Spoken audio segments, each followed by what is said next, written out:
I'm Dr. Larry Goldstein, Professor of Neurology and Director of the Stroke Center at Duke University in Durham, North Carolina.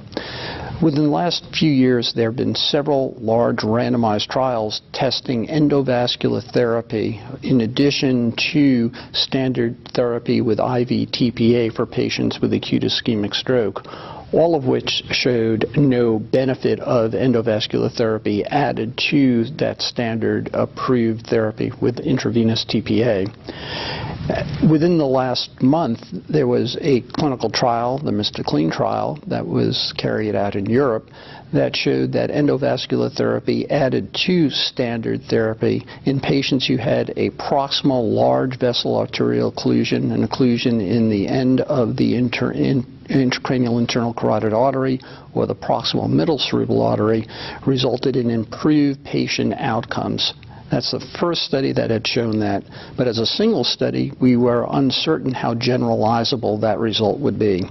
Here at the International Stroke Conference, there have now been 3 additional large randomized controlled trials, each supporting the results of each other and supporting the results of the Mr. Clean trial. Although the individual studies varied based on a variety of characteristics, including the specific patients that were included, time to treatment, the types of imaging modalities that were used, despite that variation, they each also showed that the addition of endovascular therapy, clot retrieval, to standard therapy, including intravenous TPA, improved patient outcomes, including reduced mortality when measured as long as 3 months later.